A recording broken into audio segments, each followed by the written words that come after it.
إن الحمد لله نحمده ونستعينه ونستغفره ونؤمن به ونتوكل عليه ونعوذ بالله من شرور أنفسنا ومن سيئات أعمالنا من يهده الله فلا مضل له ومن يضلل فلا هادي له وأشهد أن لا إله إلا الله وحده لا شريك له وأشهد أن سيدنا مولانا محمد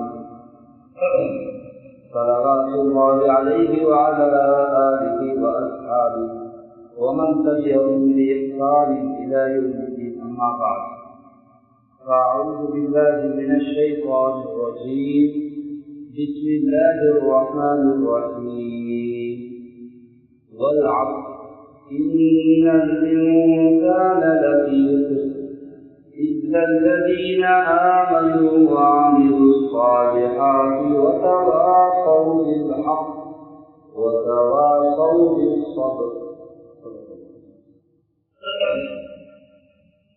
அலுவலகத்தை படைத்து பரிபாலித்து நிர்வாகம் செய்து கொண்டிருக்கக்கூடிய அவனால் வையகத்தை தூய்மைப்படுத்துவதற்காக அனுப்பப்பட்ட நபிமார்களின் தலைவரான எனது நாயகன் முஹம்மது முஸ்தபா ஸல்லல்லாஹு அலைஹி வஸல்லம் அவர்கள் மீது அவனுடைய ஸலாத்தும் ஸலாமும் என்றென்றும் உண்டாவதாக. மேலும் அவர்களை முழுமையாக பின்பற்றி அவர்களுடைய தோழர்கள், கிளையார்கள், தாபிஊன்கள், தபஉ தாபிஈன்கள், ஷுஹதாக்கள், சாலிஹீன்கள், அனைத்து முஃமினான் ஆண்கள் பெண்கள் அனைவர்கள் மீதும் அல்லாஹ் தஆலாவுடைய ரஹ்மத்தும் மக்ஃபிரத்தும் என்றென்றும் உண்டாவதாக.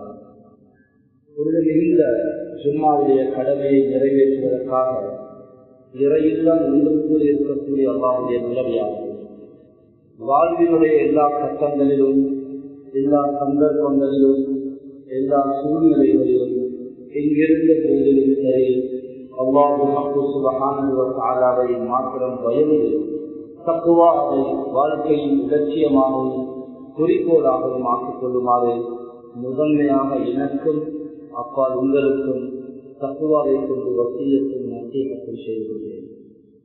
அன்பான அல்லாஹ்வுடைய நல்லடியார்களே, வாழ்க்கை என்பது இரவும் பகலும் மாறி மாறி வருவது போன்று லாபமும் நஷ்டமும், சுகமும் நோயும், இன்பமும் துன்பமும் மாறி மாறி வருகின்ற அதனை சமாளித்து வாழ்வினுடைய இலட்சியத்தை குறிக்கோளை அடைவது, இதுதான் எமது வாழ்க்கையினுடைய அமைப்பாக உலகத்தில் அல்லாஹ் தஆலா வைத்திருக்கிறான். ஒருவர் வாழ்விலே நஷ்டமே வரக்கூடாது, லாபம் மாத்திரமே வர வேண்டும் என்று நினைத்தால் அது உலக நியதிக்கு மாற்றமான ஒன்று. எனக்கு நோயே வரக்கூடாது, சுகமாகவே இருக்க வேண்டும் என்றிருந்தால் அது உலகத்திலே அல்லாஹ் ஏற்படுத்தி இருக்கின்ற நியதிக்கு மாற்றமான ஒரு எதிர்பார்ப்பு என்றுதான் சொல்ல வேண்டும். எனக்கு கவலையே வரக்கூடாது, நான் எப்போதும் சந்தோஷமாகவே இருக்க வேண்டும், எந்த வகையான சிரமமும் துயரமும் கவலையும் எனக்கு ஏற்படக்கூடாது, மகிழ்ச்சியாகவே இருக்க வேண்டும் என்று நினைத்தால் அது சொர்க்க வாழ்க்கை. அது சொர்க்க வாழ்க்கையில் எந்த நோயும் இல்லாமல், எந்த வகையான சிரமமும் இல்லாமல், எந்த விதமான கவலையோ துன்பமோ துயரமோ கலக்கமோ இல்லாமல் சொர்க்கத்தில் வாழ வேண்டும் என்றிருந்தால் இந்த இரு வகையான நிலைகளையும் உலகத்திலே சரியாக முகம் கொடுத்து ஆக வேண்டும்.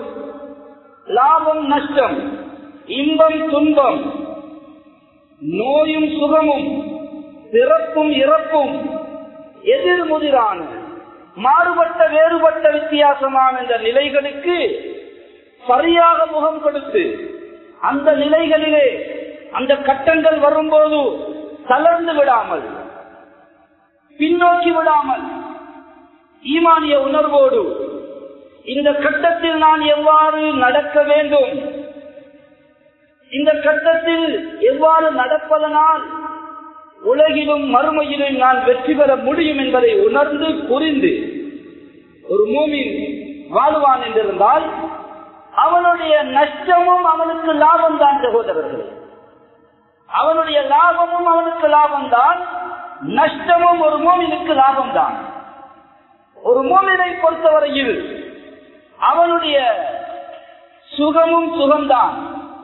கவலையான கட்டங்களும் சொர்க்கத்தின் சுகமாக மாறும் என்பதை அவன் நினைக்கும் போது உலகத்திலேயே அந்த கவலை அவனுக்கு சுகமாக மாறிவிடுகிறது.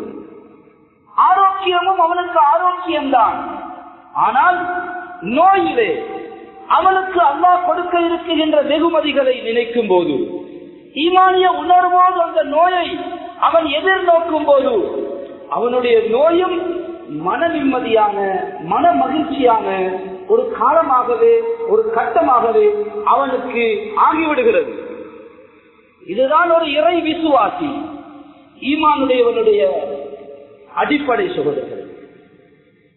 இறைவனை அல்லாஹ்வை நெருங்குவதற்கு எத்தனையோ பாதைகள் இருக்குகின்றது.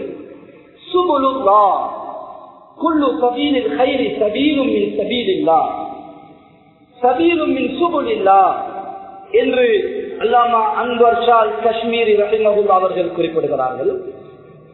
எமது வாழ்க்கையின் லட்சியமே, குறிக்கோளே, இலக்கு ஒரு பெண்ணை அடைவது, ஒரு வீட்டை கட்டுவது, எப்படியோ ஒரு வாகனத்தை வாங்குவது, இப்படியான அற்பமான சொற்பமான விடயங்களை இலக்காக கொண்டு வாழுகின்ற அற்பர்கள் அல்ல ஈமானுடையவர்கள். இவைகள் அனைத்துக்கும் சொந்தக்காரனாகிய அகிலத்தை படைத்தாளுகின்ற ரஹ்மான், ஜப்பார், கஹார், வஹாப், ரஸாக், தவ்வாப், துல் ஜலாலி வல் இக்ராம் அந்த ரப்புல் ஆலமீனை அடைவதுதான் ஒரு இறை விசுவாசியுடைய இலக்கு. எமது குறிக்கோள் அல்லாஹ்வின் அன்பை பெற வேண்டும். யாரு என்ன சொல்லட்டும், அல்லாஹ் என்னோடு பொருந்திக் கொள்ள வேண்டும்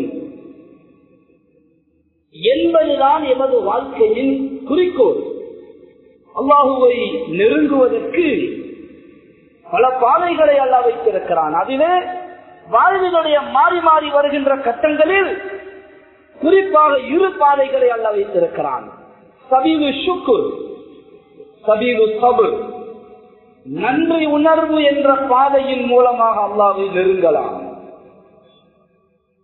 மற்றொன்று பொறுமை, சகிப்புத்தன்மை, நிதானம், அல்லாஹ்வின் விதியை ஏற்பாட்டை பொருந்திக் கொள்கின்ற மனோநிலை, இதன் மூலம் அல்லாஹ்வை வேகமாக நெருங்கலாம். அஜபல் லி அம்ரில் முஃமின், ஒரு அருமையான ஹதீஸ். சுப்ஹானல்லாஹ், ஸல்லல்லாஹு அலைஹி வஸல்லம் சொல்கிறார்கள், கேளுங்கள்.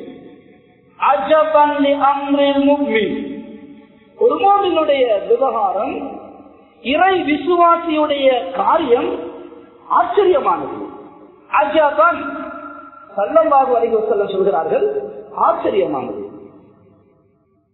இன் அஸாபத்துஹு ஸர்ரா ஷக்கர ஃபஹுவ கைருன் லஹு.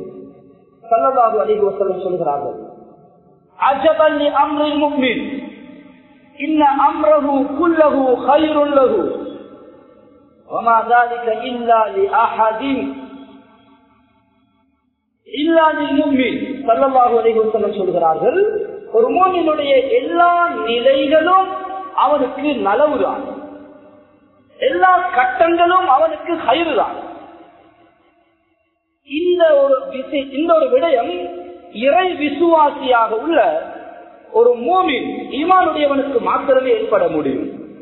அவனுக்கு ஒரு சந்தோஷமான விடயம் ஏற்பட்டால், குழந்தை கிடைத்து விட்டது, திருமணம் ஆக போகுகிறது, வியாபாரத்தில் பெரும் லாபம் கிடைத்து விட்டது, அவன் நினைத்தபடி பரீட்சையில் பாஸ் ஆகிவிட்டான், அவனுடைய காரியங்கள் நிறைவேறுகிறது, மகிழ்ச்சிகரமான கட்டங்கள் வரும்போது நான் செய்து விட்டேன், நான் சாதித்து விட்டேன் என்று பெருமை அடித்து, கர்வம் கொண்டு, மமதை கொண்டு, ஆணவம் கொண்டு படைத்தவனை மறந்து அவன் பேச மாட்டான், சிந்திக்க மாட்டான்.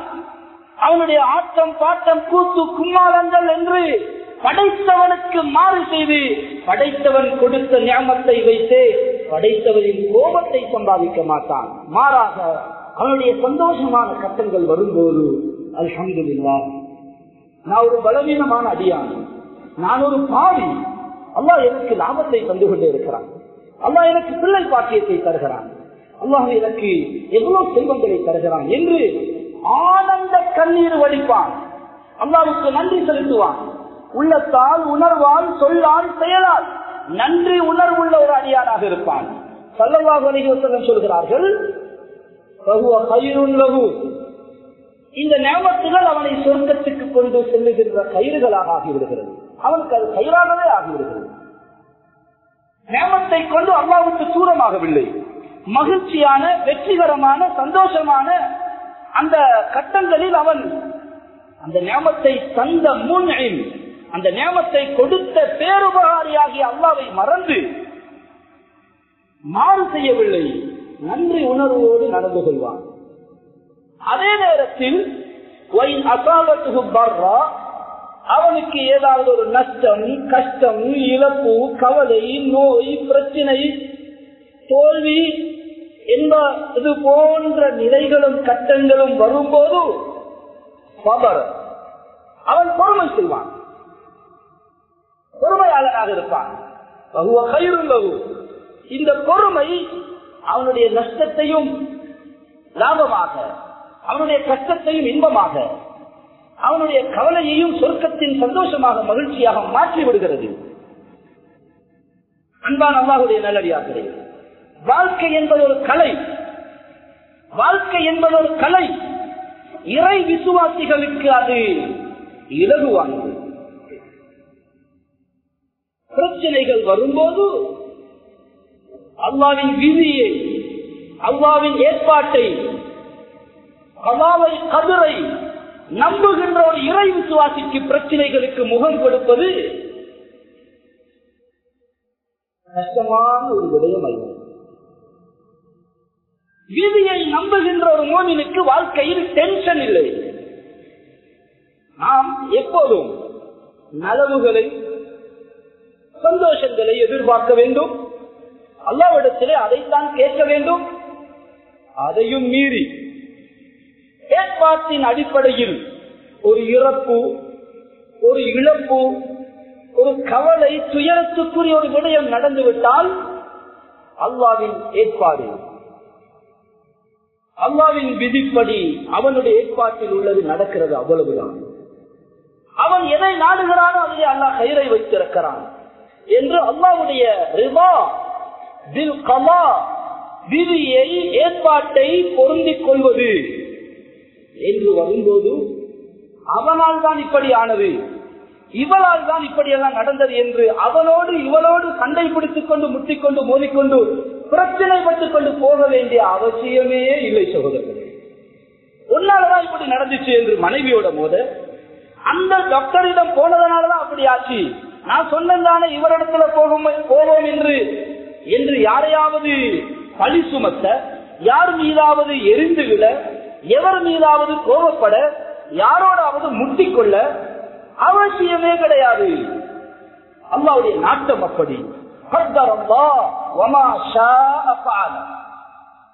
இந்த வார்த்தையை சொல்லி பழகுங்கள். அல்லாஹ் நாடி விட்டான், முடிவு செய்து விட்டான்.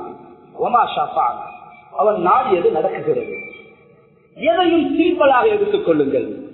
விதியை நம்புகின்ற ஒரு இறை விசுவாசி எப்படிப்பட்ட பிரச்சனையையும் அவர் டென்ஷனாகி, பதறி போய், நிலை குழம்பி, மனம் மாறி,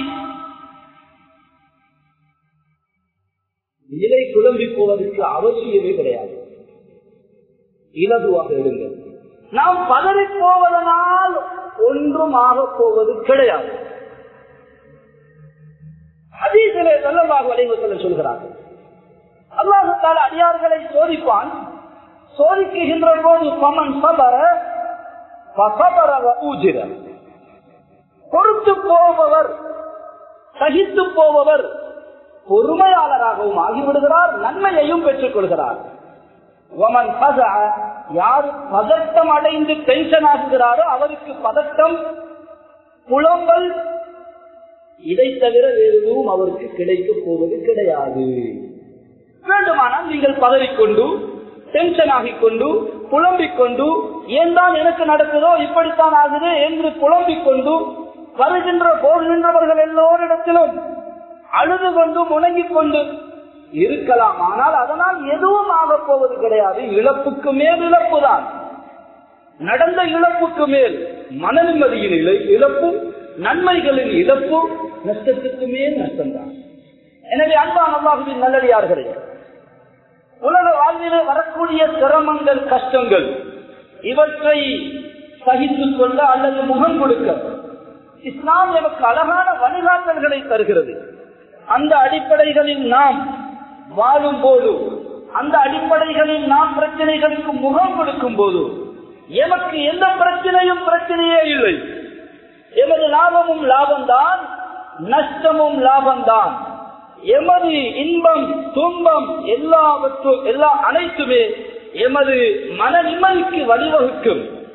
அன்பான சகோதரர்களே, எனவே எப்போதும் நாம் அல்லாஹு தஆலா இடத்திலே ஆபியத்தை, ஆரோக்கியத்தை கேளுங்கள்.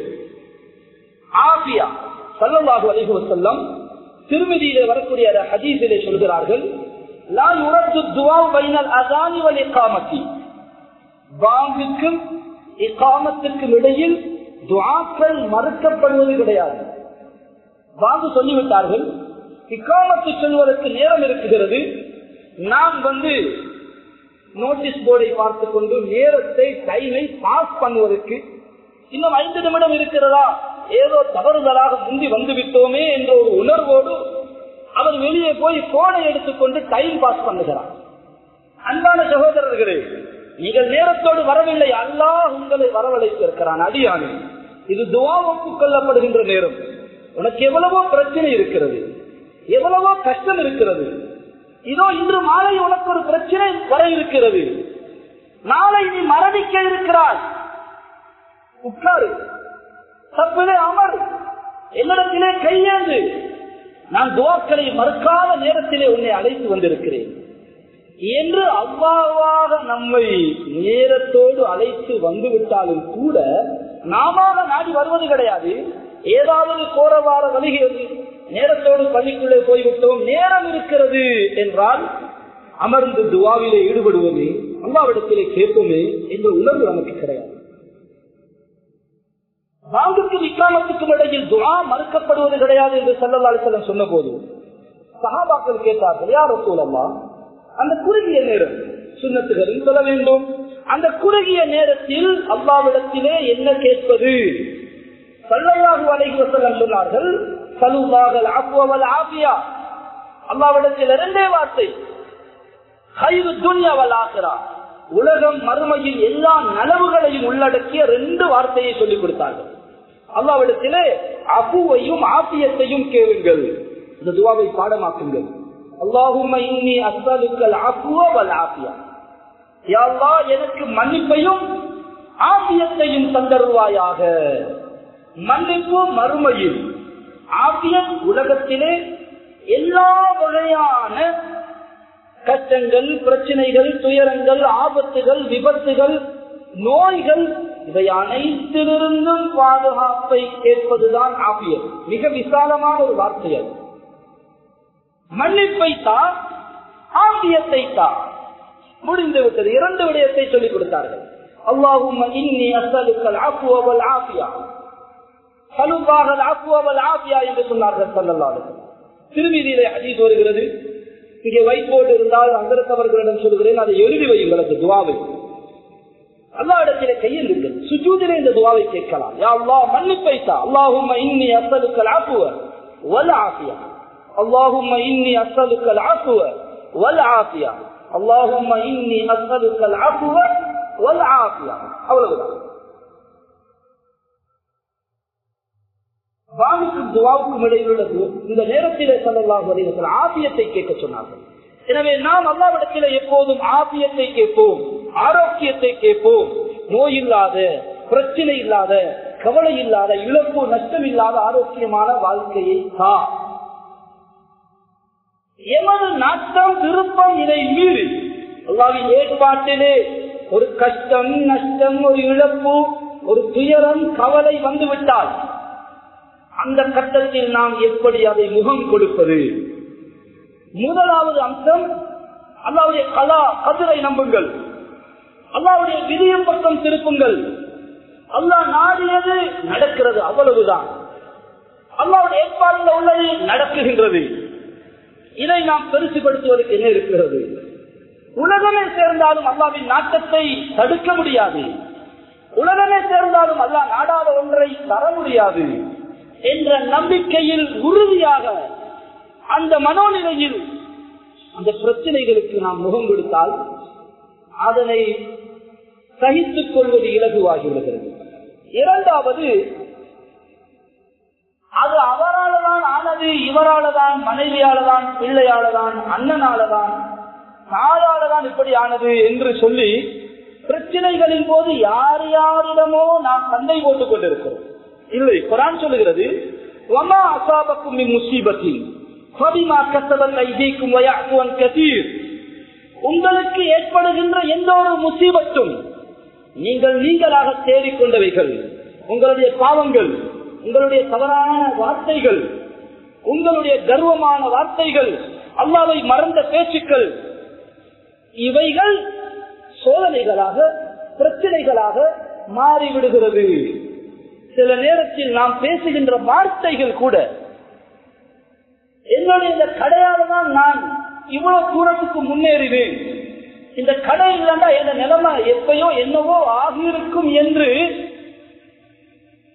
அல்லாஹ்வை மறந்து பேசும்போது, அப்படியா, இந்த கடையால் தான் நீங்கள் இந்த நிலைக்கு ஆளானீர்களா?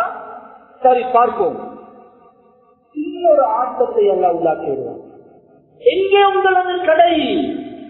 என்ன ஆனது உங்களுடைய எக்ஸ்பீரியன்ஸ்? என்ன ஆனது உங்களுடைய பணபலம், குடும்ப பலம்?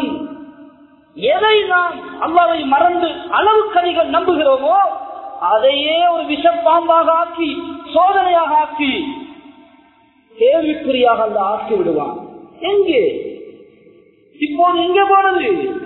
உங்களுடைய அறிவு எங்கே? திறமை எங்கே? என்னுடைய மகன் ஒருவன் இருக்க போய் ஏதோ சரி வாழ்க்கை ஓடுகிறது, ஏதோ இந்த மகன் படித்து விட்டதனால் நல்லா இருக்கிறேன் நான். இப்படியான வார்த்தைகள் ஈமானுக்கு மாற்றமான வார்த்தைகள். அல்லாஹ் தந்த நியமத்துகளை அல்லாஹ் அல்லாதவர்களின் பக்கம் இணைத்து, அல்லாஹ் அல்லாதவர்களோடு சேர்த்து, அதனாலதான், இதனாலதான், அவளாலதான், இவனாலதான் என்று நாம் பேசும்போது எமது வார்த்தைகளே, எமது இப்படியான சிந்தனைகளே எனக்கு சோதனைகளாக மாறிவிடுகிறது.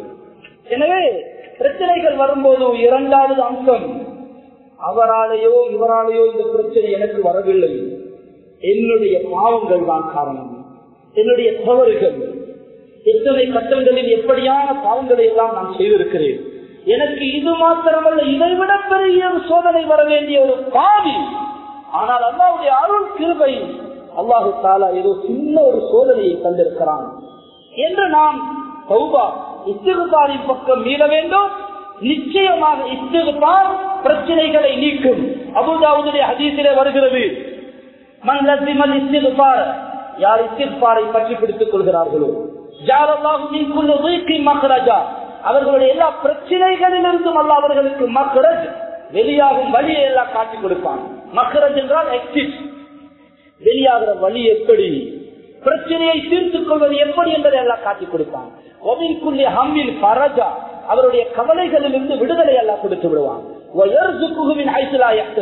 அவர் நினையாத புறத்திலிருந்து அல்லாஹ் அவருக்கு ரிஸ்கை கொடுப்பான் என்று சொல்கிறார்கள். இந்த ஹதீஸின் மீது நம்பிக்கை கொள்ளுங்கள். பிரச்சனை வரும்போது எந்த இடத்துல பிரச்சனை வந்தாலும் உடனே அல்லாஹ்வின் பக்கம் இஸ்திக்பார் செய்யுங்கள். அந்த பிரச்சனை உடனே நீங்குவதை அல்லாஹ்வின் உதவியை பெறுவதை வாழ்க்கையில் அனுபவபூர்ணமாக நீங்கள் பார்க்கிறீர்கள். எனவே ஒரு கஷ்டம், நஷ்டம், பிரச்சனை வரும்போது எமது பாவங்களின் பக்கம் எமது கவனம் போக வேண்டும். அவர் இவர் என்று சொல்லிவிடாமல் நான் தான் இதற்கு காரணம் என்றால், யாரோடையும் பிரச்சனை இல்லை, நான் தான் பிரச்சனை என்ற ஒரு முடிவுக்கு நாங்கள் வந்து விடுவோம். எங்களாலும் யாருக்கும் பிரச்சனை இருக்காது, யாராலும் எங்களுக்கு பிரச்சனை இருக்காது. இந்த ஒரு மனோநிலையும் இந்த ஒரு சிந்தனை போக்கும் எங்களிடத்திலே வந்துவிட்டால். மூன்றாவது அம்சம், ஒரு பிரச்சனை கஷ்டம் வந்துவிட்டால், கஷ்டம் பிரச்சனைகளின் போது, ஒரு நோயின் போது சுப்ஹானல்லாஹ் ஒரு மூமினுக்கு அல்லாஹ் கொடுக்குகின்ற வெகுமதிகள், அந்த பிரச்சனைகளை அவன் ஈமானிய உணர்வோடு அல்லாஹ்வுடைய ஏற்பாட்டை அவன் பொருந்திக் கொண்டால் அவனுக்கு அல்லாஹ் கொடுக்குகின்ற வெகுமதிகளை ஹதீஸ்களிலே படியுங்கள். புகாரியுடைய ஒரு ஹதீஸிலே வருகிறது, ஸல்லல்லாஹு அலைஹி வஸல்லம் சொல்கிறார்கள், அபூ ஸஈத் அல்-குத்ரி রাদিয়াল্লাহு தஆலா அன்ஹு அறிவிக்கிறார்கள், மா யுஸீபுல் முஸ்லிம் மின் நஸபின் வலா வஸபின் வலா ஹம்மின் வலா ஹஸனின் வலா அஸன் வலா கம்மின் இல்லா ஹத்தா ஷௌகத்து யுஷாக்குஹா இல்லா கஃபரல்லாஹு பிஹா கபில் ஹகாயா. ஒரு முஸ்லிமுக்கு ஏற்படுகின்ற கஷ்டம், நஷ்டம், சிரமம், கவலை, துயரம், வேதனை, அவனுடைய காலில் குத்துகின்ற முள்ளு வரைக்கும், கால் தட்டிப்படுகிறது, காலிலே முள்ளு குத்துகிறது, இவங்கள் கூட அல்லாஹு தஆலா அவருடைய பாவங்களை எல்லாம் அழித்து விடுகிறான். அவருக்கு ஒரு கவலை, ஒரு கஷ்டம், ஒரு துயரம், இவற்றினால் அவருடைய பாவங்கள் அழிக்கப்பட்டு விடுகிறது. இது புகாரியுடைய ஹதீஸ். முஸ்லிமுடைய ஹதீஸிலே ஸல்லல்லாஹு அலைஹி வஸல்லம் சொல்வதை ஆயிஷா রাদিয়াল্লাহு அன்ஹா மடுத்து அறிவிக்கிறார்கள், மாமின் முஸ்லிமின் யுஷாக்கு ஷௌகத்தன் ஃபமா ஃபௌகஹா அவ் தூனஹா இல்லா குதிபத் லஹு பிஹா தரஜத்துன் வ முஹியத் அன்ஹு பிஹா கத்தியத்துன். ஒரு முஸ்லிமுக்கு ஒரு காலிலே முள்ளு குத்தட்டும் அல்லது அதைவிட குறைவான ஒரு கஷ்டம் வரட்டும், அல்லாஹ் அதனால் அவருடைய அந்தஸ்தை உயர்த்துகிறான், பாவத்தை மன்னிக்குகிறான். திருமிதியுடைய ஹதீஸிலே வருகிறது, அபூ ஹுரைரா রাদিয়াল্লাহு தஆலா அறிவிக்கிறார்கள், மா யஸாலுல் பலாஉ பில் முஃமினி வல் முஃமினதி ஃபீ நஃப்ஸிஹி வ மாலிஹி வ வலதிஹி ஹத்தா யல்கல்லாஹ வ மா அலைஹி கஃபியத்துன். ஒரு முஸ்லிமுக்கு அவருடைய உடலிலே, பொருளிலே, குழந்தைகளிலே சோதனைகள் வந்து கொண்டே இருக்கும். அவர் அதை சகித்துக் கொண்டே இருந்தால் அல்லாஹ்வை சந்திக்கும் போது ஒரு பாவம் கூட அவருக்கு இல்லாத நிலையில் அல்லாஹ் அவரை சுத்தப்படுத்திய நிலையில் அவர் மரணித்து அல்லாஹ்வை சந்திக்கிறார். எனவே மூன்றாவது, ஒரு கஷ்டம் வரும்போது இந்த கஷ்டத்தில் அல்லாஹ் என்னுடைய பாவங்களுக்கு மன்னிப்பை வைத்திருக்கிறான். இந்த கஷ்டத்தின் காரணமாக எனது அந்தஸ்துகளை அல்லாஹ் உயர்த்துகிறான் என்பதை நினைக்கும் போது அந்த கஷ்டத்துக்கு முகம் கொடுப்பது, அந்த கஷ்டத்திலும் மனதைரியத்தோடு, அந்த கஷ்டத்திலும் அவர் மனம் தளர்ந்து விடாமல், டென்ஷன் ஆகாமல், நிதானமாக, அவர் பதட்டம் அடைந்து விடாமல், நிதானமாக பிறருக்கு ஆறுதல் சொல்லுகின்ற அளவுக்கு அவர் ஒரு மூவி விரைவிசுவாசி இருக்க முடியும். நான்காவது, ஒரு கஷ்ட நிலையிலே என்னை விட கஷ்டமாக இருப்பவர்களை நாம் யோசிக்க வேண்டும். என்னை விட தாழ்ந்தவர்கள், கஷ்டம் சிரமத்திலே இருப்பவர்களை யோசித்து அல்லாஹ் தஆலா அதைவிட இவ்வளவு ஒரு பாதுகாப்பான நிலையில் என்னை வைத்திருக்கிறார், அதை வைத்து பார்க்கும்போது இதுவெல்லாம் ஒரு பிரச்சனையே இல்லையே என்று எம்மை சூழ இருக்குகின்ற, எம்மை விட கஷ்டத்திலே சிரமத்திலே இருப்பவர்களை பார்த்து அதோடு ஒப்பீடு செய்து பார்க்கும்போது இது ஒன்றுமே இல்லை. ஐந்தாவது, எமது கஷ்டங்களை மாத்திரம் நாம் பார்க்கிறோம், ஆனால் அல்லாஹ் தந்திருக்கக்கூடிய நியமத்துகளை பார்த்தால், ஒரு பிள்ளை இறந்து விட்டது என்று காலமெல்லாம் அழுகிறார், பதறுகிறார். ஆனால் 5 பிள்ளை உயிரோடு இருக்குகின்ற நியமத்துகளை நினைத்து ஏன் மன ஆறுதல் அடையக்கூடாது? 2 லட்சம் நஷ்டம் வந்துவிட்டது என்று புலம்புகிறார். ஆனால் காலமெல்லாம் 2 கோடி வாழ்க்கையெல்லாம் லாபம் சம்பாதித்து இருக்கிறார். அந்த 2 கோடிக்கு முன்பாக இந்த 2 லட்சம் ஒன்றுமே இல்லையே. ஒரு 10,000 ரூபாவுடைய இழப்பு வந்துவிட்டது. ஆனால் அல்லாஹ் தஆலா காலமெல்லாம் பல லட்சங்களை தந்துவிட்டு ஒரு 10,000 எடுத்திருக்கிறான், அவ்வளவுதான் என்ற சிந்தனையை பார்த்தால் அல்லாஹ்வுடைய நியமத்துகள் தான் எங்களுக்கு அதிகம். ஒரு கிழமையாக எனக்கு சுகமில்லை என்று பதறுகிறார். சகோதரரே, ஒரு கிழமைக்கு முன்பாக எவ்வளவு மாதங்கள், எத்தனை வருடங்கள் சுகமாக இருந்தீர்கள்? அவர் யோசிக்கிறார், 2 வருடங்களாக எனக்கு எந்த நோயும் வரவில்லை. 2 வருடம் சுகமாக இருந்ததை நினைத்து சந்தோஷப்படுங்கள். ஒரு கிழமையுடைய நோய் ஒன்றுமே இல்லை சகோதரர். 2 வருடம் உங்களை சந்தோஷத்தை சுகமாக வைத்தவன் யாரு? அவனுக்கு நன்றி செலுத்துங்கள். அதற்காக அப்படி கஷ்டங்களை இந்த அடிப்படையில் அணுகும் போது, இந்த ரீதியில் நோக்கும் போது, முகம் கொடுக்கும் போது ஒரு மூமினுடைய கஷ்டமும் நஷ்டமும் லாபமும் இழப்பும் லாபமானதாகவே ஆகிவிடும். ஆறாவதாக, இப்படியான நிலைமைகள் வரும்போது அவரை பிடித்தால் சரி, உடனே அவருக்கு கோலடுங்கள், இவர்கிட்ட சொல்லி பார்ப்போம், அவர்கிட்ட கேட்டு பார்ப்போம், இதையெல்லாம் விடுங்க. யாரும் எவரும் யாருக்கும் எவருக்கும் எதுவும் செய்ய முடியாது. அல்லாஹ் உங்களோடு இருக்கிறான். நீங்கள் அல்லாஹ்வின் பக்கம் திரும்புகிறீர்களா என்ற ஒரு சின்ன டெஸ்ட். ஃபெயில் ஆகி விடாதீர்கள். உடனே அந்த டாக்டருக்கு கூட்டு போங்க, உடனே அவருக்கு அடிங்க கோல செய்யுங்க, பிரச்சனை இல்லை. முதலாவது அல்லாவுக்கு அடிங்க கோல, முதலாவது அல்லாஹ்விடத்தில் அல்லாஹ்வை கான்டாக்ட் பண்ணுங்க. அல்லாஹ்வை விட உங்களுக்கு உறவில் நெருங்கியவர்கள் யாருமே கிடையாது. எனவே அன்பான அல்லாஹ்வின் நல்லடியார்கள், இந்த 6 அம்சங்களை, பிரச்சனைகள், கஷ்டங்கள், நஷ்டங்கள், இழப்புகள், மௌத்துகள், மரணங்கள் வரும்போது இதை கருத்திலே கொள்ளுங்கள். சுப்ஹானல்லாஹ், ஒரு மூமின் டென்ஷன் இல்லாமல், பதட்டம் அடையாமல், பதறி போகாமல், மனம் தளர்ந்து விடாமல், மனம் குன்றி விடாமல், அவர் கஷ்டமான நேரத்திலும் மன தைரியத்தோடு, மன வலிமையோடு, அவருக்கு ஆறுதல் சொல்ல வருபவருக்கு அவர் ஆறுதல் சொல்லுகின்ற அளவுக்கு தைரியமாக இருக்க முடியும். இஸ்லாம் என்பது அதுதான். எமது நஷ்டத்தையும் லாபமாக, எமது நோயையும் சுகமாக, எமது கஷ்டத்தையும் இன்பமாக மாற்றுகின்ற ஒரு செல்வம், வாழ்க்கையின் திட்டம், வாழ்க்கைக்கான அழகான வழிகாட்டல் தான் இஸ்லாம் சகோதரர். எனவே அல்லாஹு ஜல்ல ஷானஹு வ தஆலா நமது வாழ்க்கையை ஆரோக்கியமானதாக ஆக்கி வைப்பானாக. எல்லா வகையான ஆபத்துகள், பலாய்கள், சோதனைகள், பயங்கரமான விபத்துகள், பயங்கரமான கஷ்டங்களை விட்டு அல்லாஹு தஆலா எம்மையும் எமது குடும்பத்தினர்களையும் பிள்ளைகளையும் பாதுகாத்தருவானாக. எல்லா மக்களுக்கும் ஆரோக்கியத்தையும் சுபிச்சத்தையும் கொடுத்தருவானாக. இந்த நாட்டிலே உள்ள எல்லா மக்களுக்கும் ஹிதாயத்தை கொடுத்தருவானாக. இறை நெருக்கத்தை கொடுத்தருவானாக. உலகெங்கும் உள்ள இஸ்லாமியர்கள் முஸ்லிம்களுக்கு உண்மையான இஸ்லாமியர்களாக, உண்மையான இறை விசுவாசிகளாக வாழ்வதற்கு அருள் புரிவானாக. வாஹிர் தாவானா அல்ஹம்துலில்லாஹி ரப்பில் ஆலமீன்.